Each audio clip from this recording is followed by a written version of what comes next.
back to my channel for another one of those YouTube channel / financial updates. I'm making this not in a, oh look at me, bragging, here's my life sort of video. This video is just to share with you guys how I was able to triple my YouTube income and the sort of strategies that I used and implemented. So if you are watching this and you are also somebody who is trying to up their YouTube game, try to figure out try to figure out tricks and tips on ways to grow your channel that have worked, at least for me, I figure if I can help at least one person out, this video has done its job. I'm gonna say the sentence I have never uttered before that I never thought I would utter, but here it is. YouTube just paid my mortgage payment. It just did. During the month of August, I kind of changed my strategy.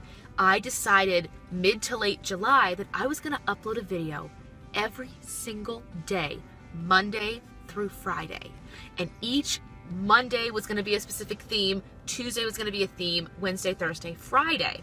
And I sat down with my Google Calendar. I will outline this along the way so you know exactly how I did this. And if I missed something, and if you have any questions, let me know down below in the comment. Anyway, I sat down 2 weeks before August 1st, and I opened my Google Calendar and I viewed it on the month, like not the week, not the day. I could see the entire month of August on the screen. And I went and color coded all the Mondays in one color, Tuesdays, Wednesdays, so on and so forth. From there, I knew that Monday was going to be this topic, Tuesday was going to be this topic. And from the knowledge of the topics, I made lists of, you know, I need 5 Mondays for this month, but I'm going to have 6 or 7 different ideas. And I kind of just organized all the Mondays, Tuesdays, Wednesdays. So by the end of the week in July, I had the entire month of August planned out with videos. That was step 1. Step 1 is kind of the easy part of the game, sitting down and saying, okay, here are the days they're going to go up. Step 2 is where it gets a little more complicated. That's when I sat down and said, okay, what days of the week am I going to film these? Because I need one day for each week. I work a full-time job. I was doing a show. I work with clients online. So I work full-time job, music business, YouTube clients, and I was in a musical all at once. So I actually decided I didn't want to cut out any time for family and friends. So I woke up at 5:30 or 6 o'clock on filming days. Granted, not a morning person. I actually did a video on how to become a morning person, which I will link right above in the cards because I had to become one real quick. But anyway, jumping back on track. So I believe it was Wednesday, Thursday, and Friday, 3 days a week. I would wake up 2 hours early, and getting up 2 hours earlier for those 3 days gave me 6 hours of time. And in those 6 hours each week, I would film 5 videos, edit, plan their uploads, like their thumbnails, their copy, their SEO, all that stuff would be figured out. And then I used the YouTube scheduler once they were all set and done. I also made it really easy. Some people like to use like their iPhones or their iPads to write out their ideas. I was keeping a lot of my stuff on steno pads, so I would know, it would say the day of the week, like the topic, like if we were talking YouTube or money or budget or self-improvement, it would say down here. Then I would have the exact title of the video and then all the notes. So I would have it all there for me, and it was just very organized. I think one of the biggest misunderstandings with YouTubers is people think, oh, we just sit in front of a camera and talk and upload it, and that's great. We'll figure out a topic when we get there. There is so much writing and planning and strategy that goes into this, even if you're just doing a video by yourself. July, I did a collaboration video with 9 other channels. So that was planning and scheduling for not just me, it was 10 ladies. We are gonna get a gentleman in the next one, I promise. Anyway, so step 1 was the planning on the calendar. Step 2 was implementing when the filming was going to be done and waking up and becoming a morning person and giving myself 6 extra hours in the week. And if that wasn't enough, step 3 was figuring out when to edit. It's one thing to just sit down and say, here are my filming times, but then if you don't have time to edit it, that filming was for nothing. So I sat down and said, here are the times I'm going to dedicate strictly to editing. And to be very honest, I'm a little bit of an ADD kind of person. Like if I know I have a lot of stuff to do, I have to put everything else away and focus. Like I'm not super ADD, like see a squirrel and freak out, but if I have a lot of things to do in one day, I have to like have it on a list and dedicate times and blocks to do them. There's an app I've actually used, unsponsored app. I've actually mentioned it in previous videos. It's called Tide. It's just a free productivity app. It just times out 25 minutes. Camera died. That's fun. Anyway, it is a free productivity app, and what it does is it times out 25 minutes for you. And it'll play music without any words or just background sounds for 25 minutes. Then it will ding once those 25 minutes have passed, and then you are to schedule yourself a 5 to 15 minute break.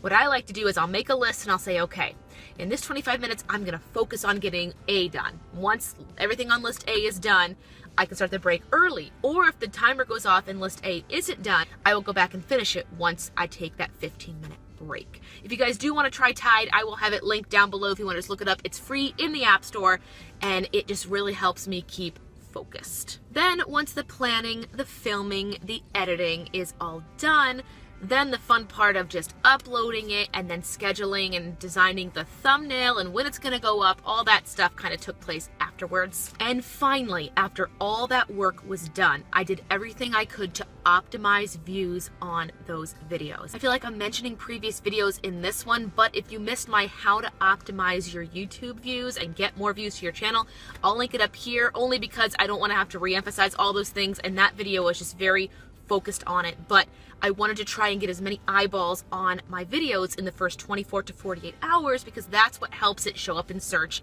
later. And again, that is all talked about in that video up above. But things I did is I utilized all my social media platforms. There are certain ways that I would post to my Facebook or my Instagram or my Twitter. Again, those are discussed up above in the card. I'm just going to keep saying that over and over again because there are certain ways that work better on each platform. If you're interested, go ahead and check that out. And then the last thing I did that is kind of new for me to do is I was emailing my email list like every Friday. Just updates. Hey, if you missed it, here's something new. Instagram stories, I would just screenshot the picture or the icon of the new video going out. And I would say, hey guys, new video, link in bio, you know, all that fun stuff. But the email list was really nice because I could see who opened the email, who clicked what video, so I could see what kind of topics my followers were interested in. And then I would hand those videos over to my clients as well to show them, you know, here's what I'm working on. Is there anything that you would like to learn that you see in these videos that you want to do for yourself or include in your videos? I'm finding it really rewarding to just sit down with clients over Skype and just kind of discuss their goals and my goals. But it is also nice to share with them my video so they can see, you know, here's what Kristen's doing, here's how she's implementing, here are all the steps she is taking. And this video is kind of just like scratching the surface of everything that we talk about in those sessions, but I did want to share with you guys this kind of milestone. Again, this is not a brag, look at me sort of thing. I just wanted to share with you guys what I was doing because I've been getting a lot of emails. 99.9% of them are really nice and encouraging, like, hey girl, saw your channel's really grown, you're putting a lot of work into this, I can tell. And there's always the one or two that are just emailing and saying things like, I know that you're cheating the system and you're buying views, you're buying subscribers. Girl, if I were buying subscribers, I would have more than 5,000 subscribers. Anyway, I try not to really respond to the haters or the trolls because they're going to be there. I feel like I got this far from that hard work. And on top of everything we've just previously talked about in this process, I was taking at least 3 or 4 classes online, like during my lunch breaks or in between projects at work. I would take like 15-minute breaks and take notes on just online classes and interviews that talked about everything from SEO, the best ways to market, social media marketing, affiliate marketing, like I feel like I got a third education. I feel like I now have a 3rd degree just because I sat down. I'm on my 3rd notebook of notes. People would think I'm absolutely insane, and they're probably right. But I wanted to sit down and kind of make a video explaining, here's why there was so much growth. Here's what happened to my channel. If anybody wants this to happen to them, here's how I did it. I'm not saying it will happen for you. It might or might not. You might have a better, you know, response than I did. I'm just letting you know, here are the things that I did. And I don't regret it. I feel like that was the biggest challenge I've ever given myself for a summer. Days that would start at 5 o'clock in the morning and not end until 11 o'clock at night, those were tough days. But now that the hard work is done, I've never woken up in a morning and said, man, I feel really bad that I got up and got all that stuff done. Just put in the work. Put in the work. If you have any other questions or concerns, please feel free to leave them down in the description box. If you want to email me any specific questions personally, you can email them. My email address is also listed below. Thank you guys so much for watching this, and I wish you all the best of luck in your journey. If you've experienced a lot of growth in your YouTube channel and you want to share that as well, go ahead and leave that down below. Anyway, if you like these kind of growth and YouTube kind of videos, give this one a thumbs up, and if you're watching this unsubscribed, click that little red subscription button. It'll update you to all my future videos. Happy September, you guys! It is officially fall, and I've got so much great content coming for you guys. Thank you for watching this video, and I will see you in the next one.